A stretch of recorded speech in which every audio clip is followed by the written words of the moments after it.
Hola compañeros, yo les voy a hablar de este libro pues que me tocó leer titulado El buen lector no nace, se hace, de Felipe Garrido. Y pues este libro habla sobre la formación que por lo general se tiene desde la infancia pues en el ámbito académico.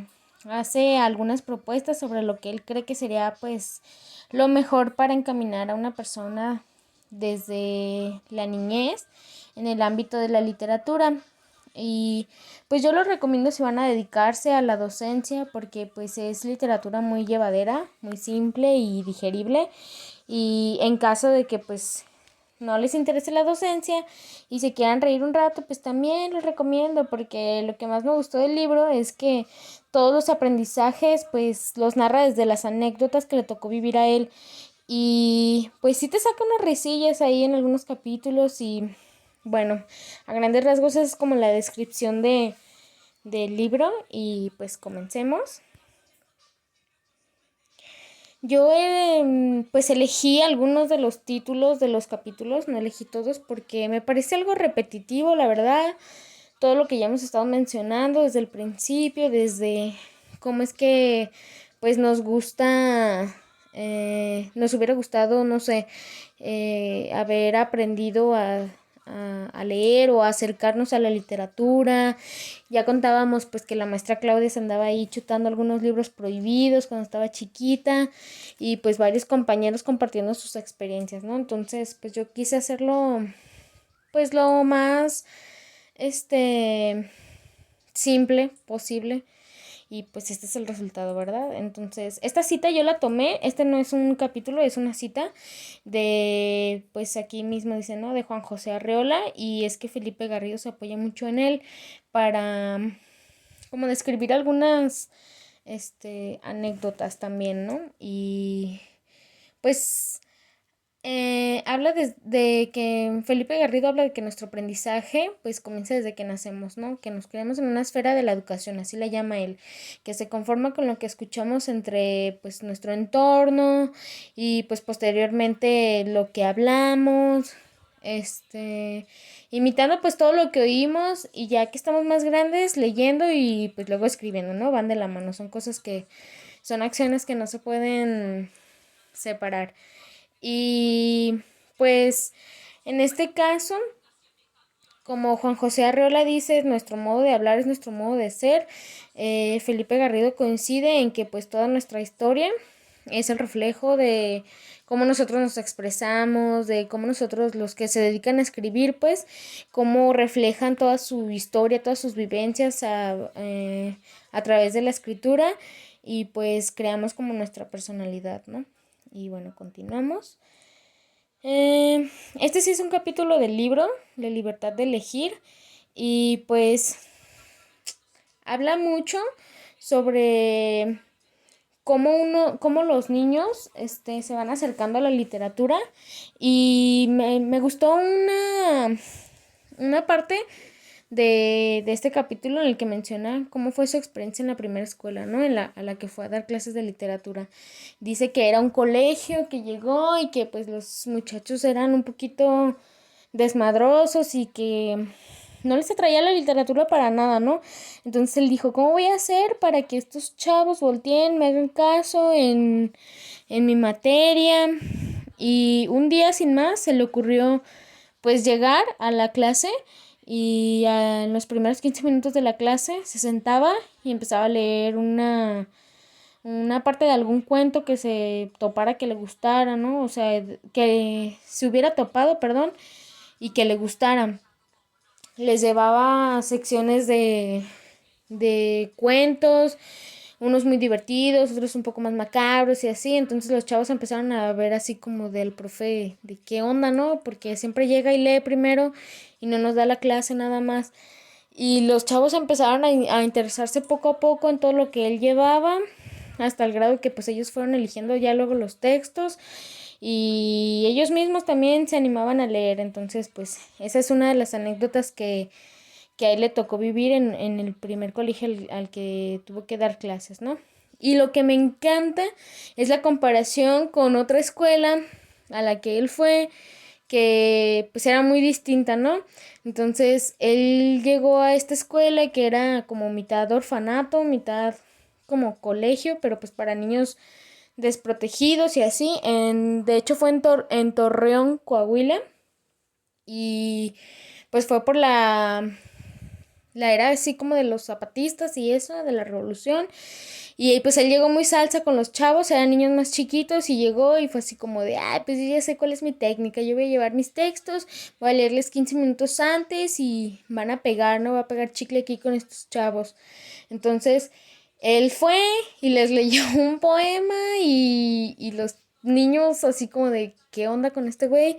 Y nada más se volteaban y pues no le hacían caso, ¿no? Eso pasaron las primeras clases y él decía, es que porque esto no funciona, si la neta, pues esta técnica fue infalible, ¿no? Con mi otro grupo, entonces, este, pasaron días y él estaba así como que pensando qué voy a hacer con estos chavos para poder yo llamar su atención en la literatura. Y él observaba a los niños que de verdad no estaban interesados, que unos de plano se acostaban en el suelo a dormir, así enfrente de él les valía, se acostaban y él así como de bueno. Y ya en su casa pues se puso acá como a pensar y dijo, bueno, ¿cuál es la diferencia entre estos niños y los primeros?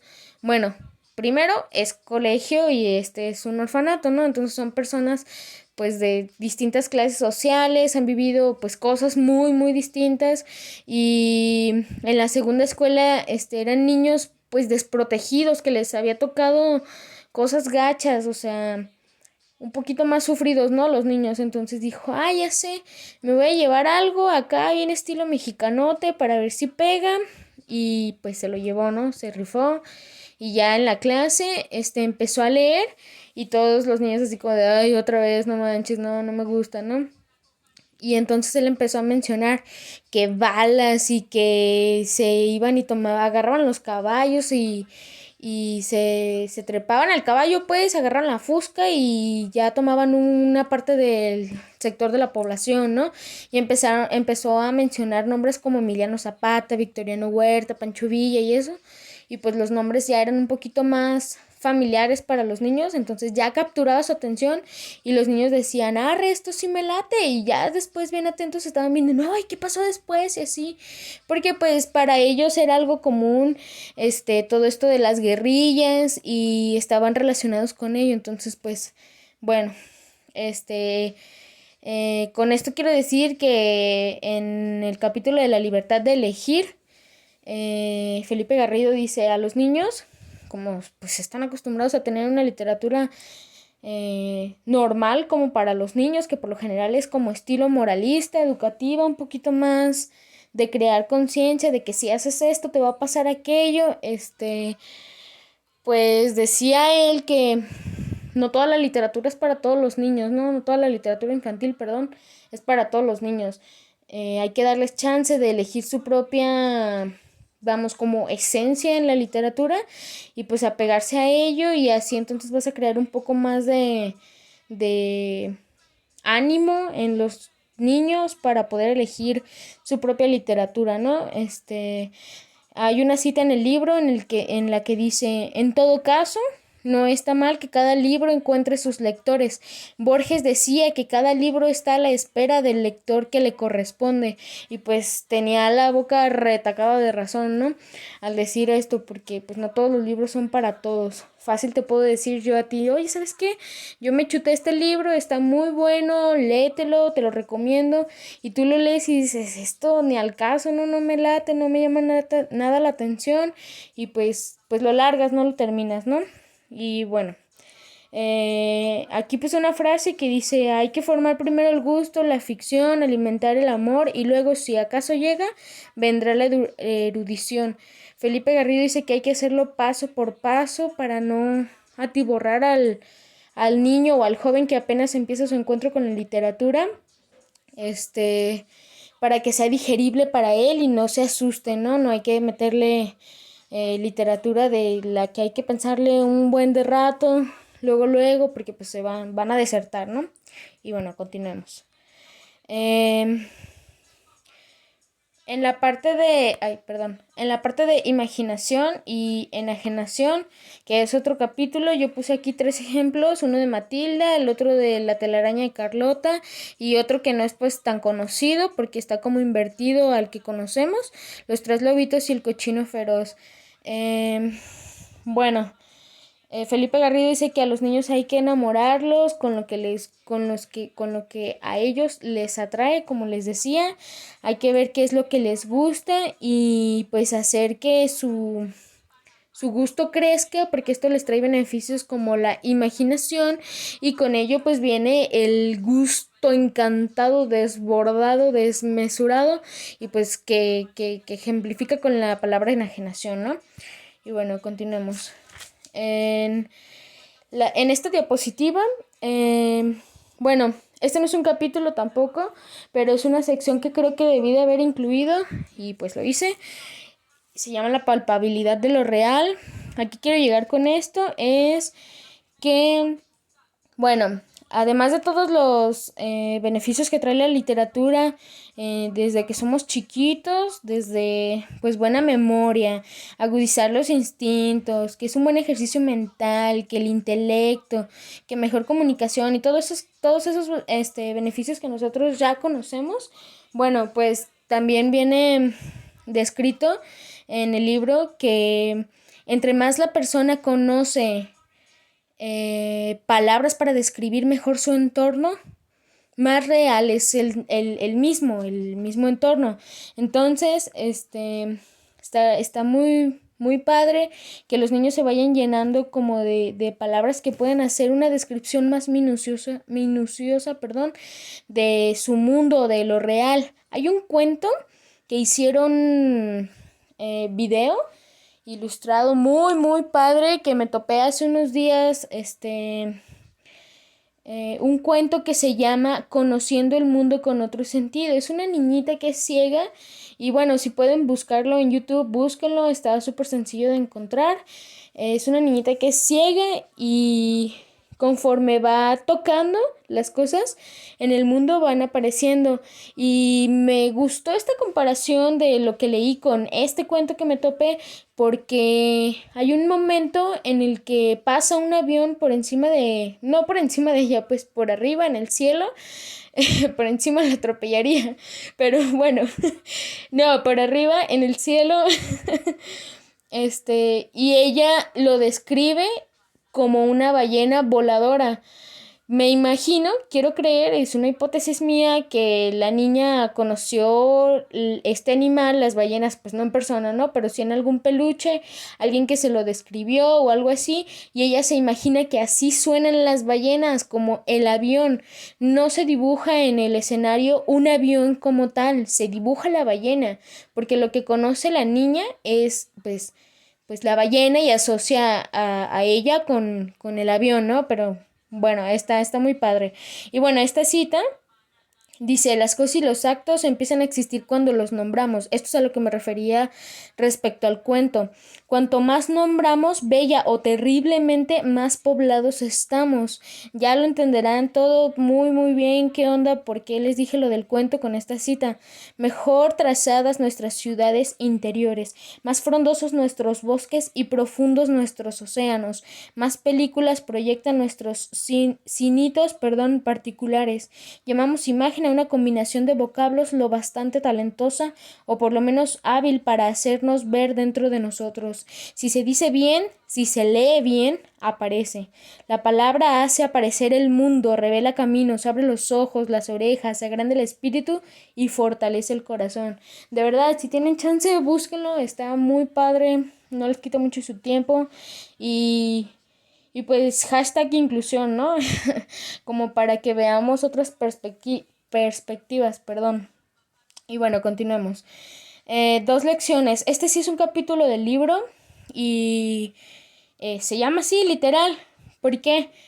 ¿Por qué se llama así? Porque pues Felipe Garrido en este capítulo da dos alternativas de educación. La primera, la que se ejecuta normalmente de manera académica en las clases, los dictados que no sirven para nada, aprenderse un montón de cosas que no sirven para nada y aprendérselas por aprendérselas nada más, ¿no? Sin tener conciencia de lo que realmente pues estamos leyendo o estamos transcribiendo, ¿no?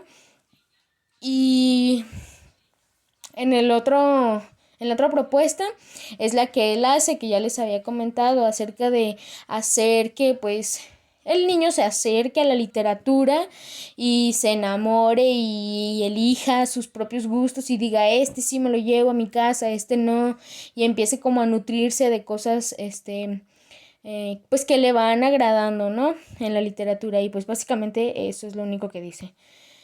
Fobias y contrafobias. Ok, bueno.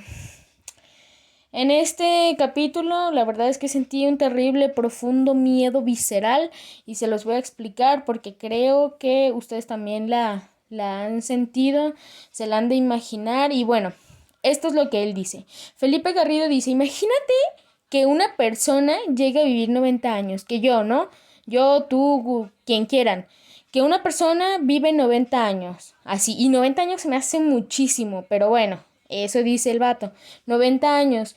Ahora, imagínate que esa persona lee un libro a la semana, cosa que por lo general no hacemos, ¿no? Porque pues nos gusta la relectura, imagínate tu libro favorito que solamente lo tuvieras que leer una vez en tu vida, pues no manches, ¿no? Yo mi libro favorito lo he leído como fácil 20 veces y creo que me quedo corta entre los momentos que he contado, las ocasiones en las que lo he leído y te digo, me quedo corta. Entonces, no incluye la relectura. Un libro a la semana. No importa si el libro es de 1000 páginas, si es de 100 páginas, si es de 15 páginas, eso no le importa. Solamente uno a la semana. Entonces, si tienes un libro leído a la semana, pues obviamente tienes 50 libros más o menos pues leídos al año, ¿no? Y bueno, obviamente no tienes a lo mejor menos, a lo mejor más, todo varía, ¿no? Pero bueno, imagínate que son 50 libros al año. Entonces, en total son como 4000 libros en 8 años. Y este ejemplo te lo da tal cual así como lo estoy diciendo. Son nada más 4000 libros en 8 años. Eso, compáralo con todos los libros que ofrece una biblioteca, una mísera biblioteca, una única biblioteca. No te alcanza la vida, como dice la canción. No, o sea, de verdad, jamás te alcanzaría la vida y aún así con 90 años, que obviamente no vivirías 90 años, a menos que te cuidaras un montón. Pero bueno, la gente por lo general sobrevive como 60, 70 años, ¿no? Algo así, si no andas lleno de estrés, si no te suicidas antes, X, por cualquier razón, ¿no? Imagínate, todos los libros de una biblioteca ni siquiera los alcanzas a leer, o sea, y déjate de una sola biblioteca. Imagínate que solamente te quieres dedicar a un solo autor. Un solo autor, ¿sabes qué? Yo me quiero especificar nada más en autores mexicanos. Y de autores mexicanos elijo fulano de tal. Arre, pues entonces lees a todos los libros de fulano de tal y los acabas y dices, bueno, me voy a leer a otro. Y así, ¿no? Y imagínate que tu prospecto de los autores mexicanos, solamente mexicanos, son 5. Si tiene una buena trayectoria larguísima, pues no los alcanza a leer todos. Y no todos te van a gustar, ¿no? Y no todos te van a brindar la información que tú querías obtener de ella, aunque sea por placer. Entonces, ni aunque te dediques únicamente a los libros mexicanos, a los libros de Francia, a los libros de donde tú quieras, de un lugar en específico, de una zona geográfica, jamás en la vida vas a alcanzar a terminar de leer todos esos libros. Y ahora ponte a pensar que estamos hablando, digamos, de autores ya muertos, ¿no? Ya no te pueden escribir más libros sobre lo que sea que hayan querido escribir. Digamos que se murió y escribió 10 libros. Entonces, pues ahí ya no avanza. Pero si estás empezando a leer sobre un autor vivo, jamás en la vida tampoco vas a terminar. Entonces, yo leí este libro y sentí un pánico y dije, no manches, es que sí es verdad. Jamás voy a terminar de leer todos los libros que quiero leer en la vida. O sea, nunca me va a alcanzar. Y bueno, lamento ser tan entusiasta respecto a esto, tan efusiva, perdón, pero es que este capítulo te hace sentir mal, te hace sentir miserable, miserable como la carrera. Bueno, no como la... Bueno, sí, a veces. X, bueno, no importa eso. Te hace sentir miserable de que no vas a alcanzar a terminar de leer un montón de libros, ¿no? Y así cierra el capítulo, lo cierra y tú dices, bueno, pues ya me dejaste este vacío en mi pechito, a ver qué sigue, te ves el siguiente capítulo y pues ya, continúa con otras cosas, ¿no? Ahí le cierra. Luego sigue la lectura se contagia. Este sí es un capítulo. Yo decidí poner esta imagen de una señora mayor que se ve que neta le late la educación o no sé lo que está haciendo, escuchando al niño pues, que se ve que le gusta estar viendo ahí el niño y se ríe y toda la onda, se ve muy muy real la verdad para mí y bueno, lo la puse por comparación a lo que él dice acerca de los maestros. Dice que los maestros de verdad tienen que ser unas personas que neta les fascinen, obviamente hablando de la literatura, que les fascine leer, ¿no? Que les encante estar devorando libros. ¿Para qué? Pues para que los alumnos aprendan de ahí y digan, pues si a mi maestro le late así como veo que le late, pues a mí tal vez me pueda llegar a gustar tanto como él lo expresa, ¿no? En esta diapositiva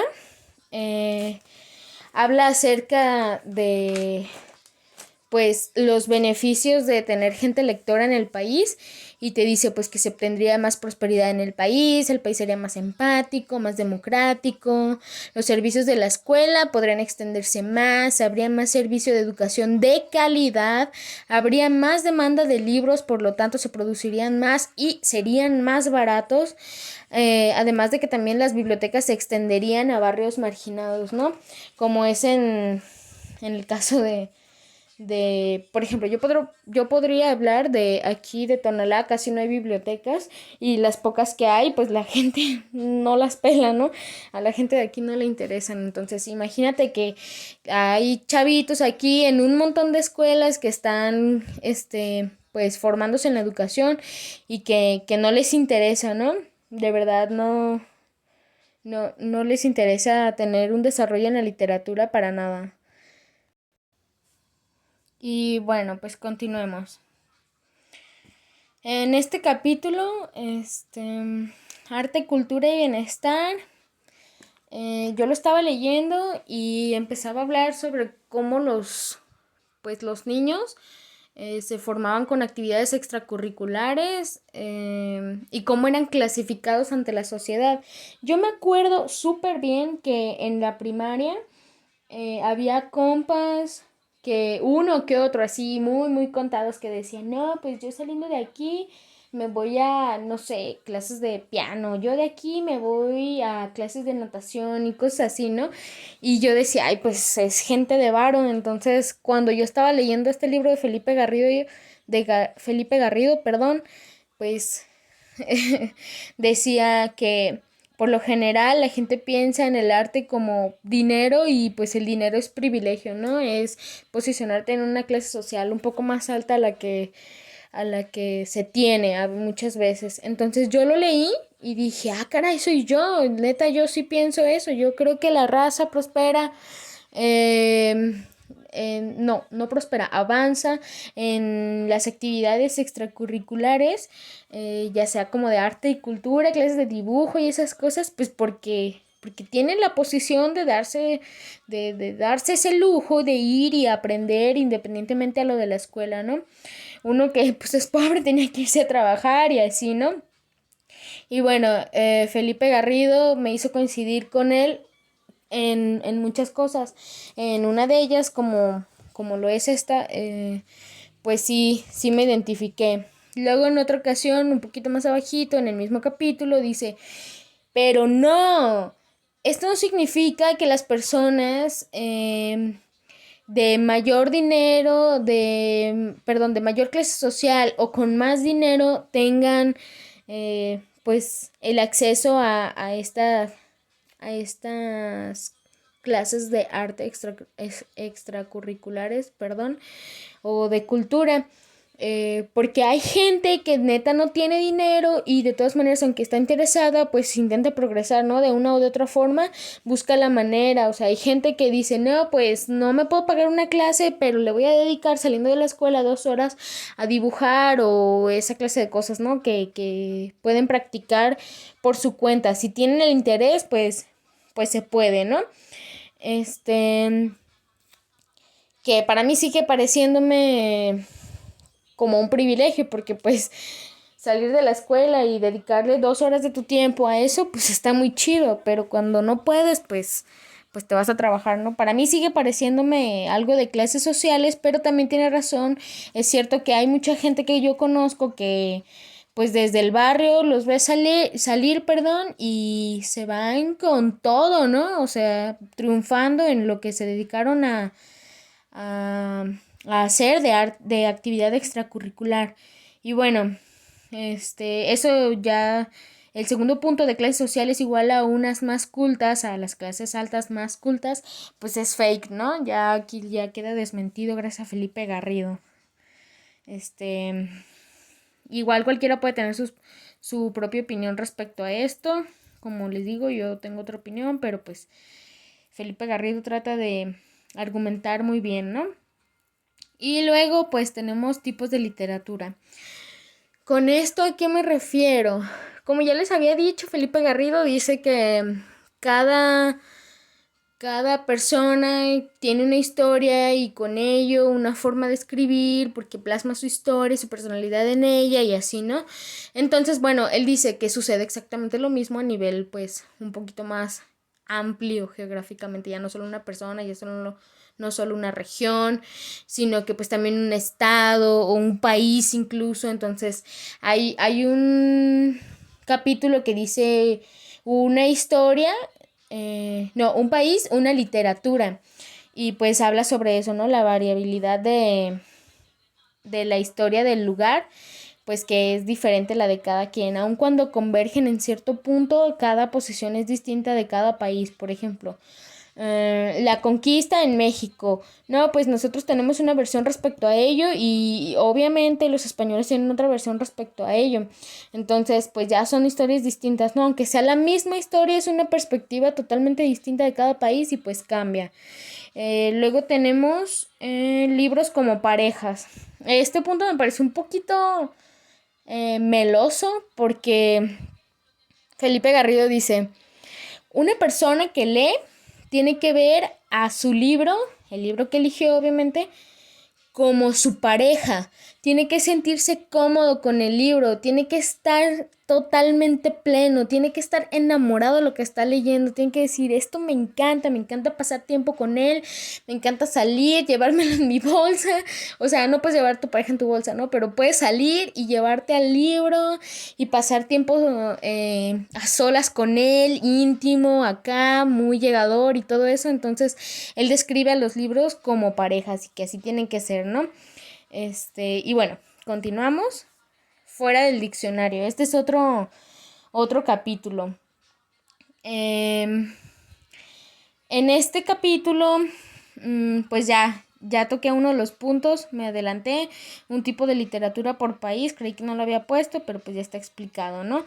En el otro punto dice, no hay atajos. ¿Por qué no hay atajos? Imagínense que ustedes están leyendo un libro, el que sea, el último que acaban de leer. Imagínense que apenas lo están, más bien, recuerden cuando apenas lo estaban empezando a leer. Estaban leyéndolo y decían, no manches, este libro está muy bueno. Bueno, espero que haya estado muy bueno, pero imagínense que haya estado así. Lo empiezan a leer y dicen, este libro me encanta, no puede ser. Y empiezan a avanzar en las páginas y dicen, no, neta, me encanta, me fascina, güey. Todavía no llegan ni a medias del libro y dicen, bueno, chance, me asomo poquito al final y le echo un ojito, así como que nadie se da cuenta, y veo el final, ¿no? Entonces ustedes se van al final, lo leen y dicen, arre, pues en esto terminó, en esto culmina la última página.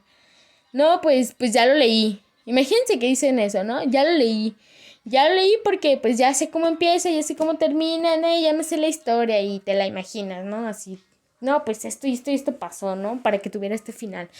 Pero pues no, carnales, eso no es posible porque en la literatura no hay atajos, dice Felipe Garrido, y yo le creo fielmente, fervientemente con el corazón que no puede haber atajos, no puedes decir, este libro ya me lo chuté porque leí el principio y el final, no. Chance sucedió algo a medias del libro y pues ya no estuviste consciente de ello, ya no sabes ni qué onda, ni cómo fue que sucedió todo eso. Entonces, pues no hay atajos. Siempre hay que leer el libro de principio a fin, de cabo a rabo y sin problemas. Si no te gusta a medias, pues lo puedes abandonar, ¿no? Pero no puedes decir que ya lo leíste solamente por unas cositas que le aventajaste. Bueno, el diccionario contra el contexto. Él menciona mucho que el contexto pues es más importante que el significado de cualquier palabra que tú entiendas a la hora de leer y de leer por leer. Pero creo que esto cobrará más sentido en la siguiente diapositiva cuando les explique una anécdota de por qué él cree, él se convenció de que el contexto es muchísimo más importante que el significado de las palabras. Pasamos al otro punto, la voz como propiedad. Como ya les decía, cada quien forja su personalidad respecto a cada una de las diapositivas, de las cosas que escribimos, sobre su historia y todo eso, pues de manera narrativa, disculpen, ya me trabé, pues cada una de las personas va adquiriendo voz y con ello su identidad en la narrativa. Entonces, la manera en la que nosotros escribimos nos crea esta propiedad, este dominio de nuestro estilo. Y el otro punto dice, los libros como conversaciones.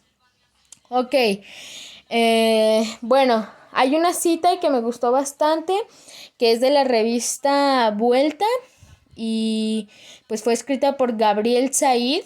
Si quieren luego les paso bien la bibliografía de esta cita, pero dice así: los libros son como una conversación y no es cierto que cualquiera puede seguir todas y cualquiera de las conversaciones, entrando y saliendo en cualquier momento. Para que fuese posible, habría que estar hablando siempre, decir, del buen tiempo o cosas así, en el arranque de una conversación que nunca despega. Para ir a ciertos lados difíciles, se requiere acumular un mínimo de horas de vuelo en común.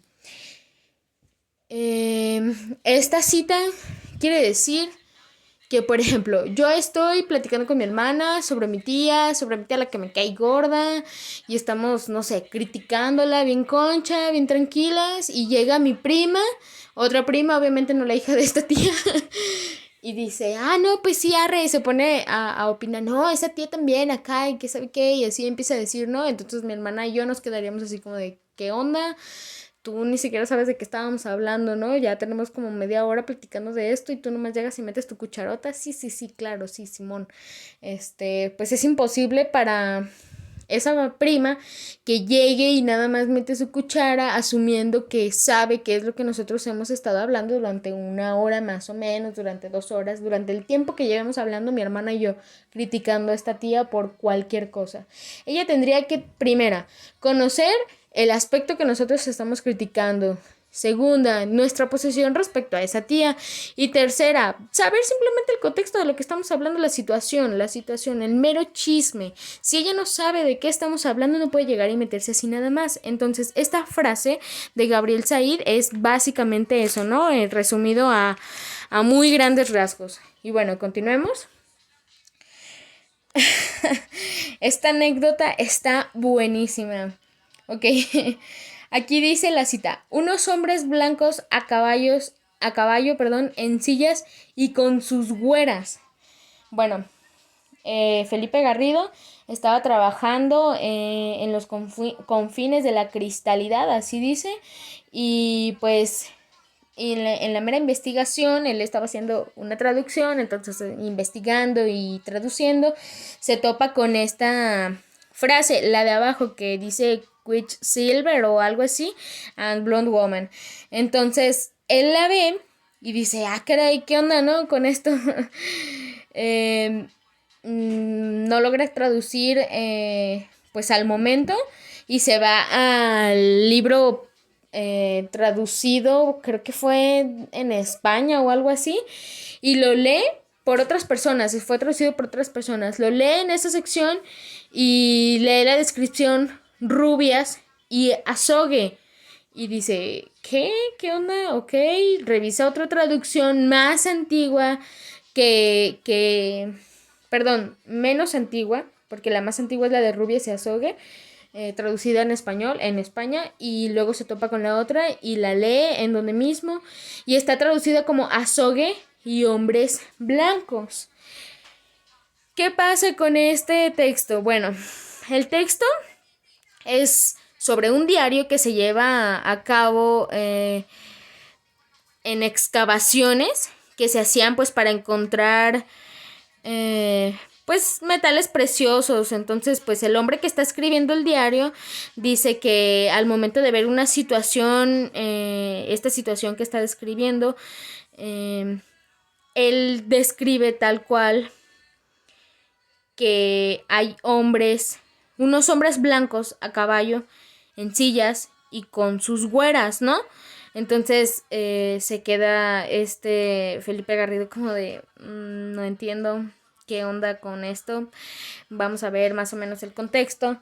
Se queda pensando y dice, ¿qué de esta situación, de esta persona en esta situación puede ser tan importante? O sea, las güeras de verdad tienen que estar caídas del cielo como para ser tan importantes para ponerlas en un diario histórico.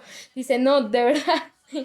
O sea, que de verdad atraían mucho la vista o qué show, ¿no? Entonces se queda como muy tripeado y empieza a investigar por su cuenta respecto a vocablo que, pues antiguo, y se da cuenta que en realidad confundieron la G con la Q. Intercambian la G con la Q y pusieron güeras en lugar de queras. Queras son armaduras que protegían a los caballos. Entonces, ya cuando se da cuenta de esto, dice, a ver, entonces la cita, ¿qué dice? Y pues la cita decía, unos hombres blancos a caballo, en sillas y con sus queras. Notó dos errores. Primero, la traducción mala que hicieron de hombres blancos, confundiéndolas con uno rubias y otro que puso güeras en lugar de queras, y pues se hizo un despapalle, ¿no? Entonces él ahí cae en cuenta y dice, vale, aquí lo que importa analizar no es lo que yo estoy tratando de traducir al pie de la letra de una cosa a otra, ¿no? Perdón, de un idioma a otro. Lo que importa aquí es que yo lea todo este contexto de qué show con esta situación, consultar varias de las fuentes y ver, pensar, analizar el momento y decir cuál es el contexto que me lleva a este espacio de la historia escrito, ¿no?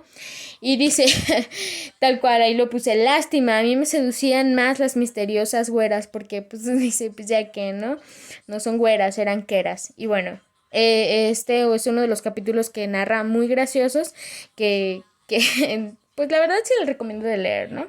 Y bueno, seguimos. Bueno, con esto pues terminamos. Yo quise poner aquí experiencias personales porque el título, perdón, porque pues me gustaría que ustedes pensaran en este libro alguna vez una vez que lo leyeran.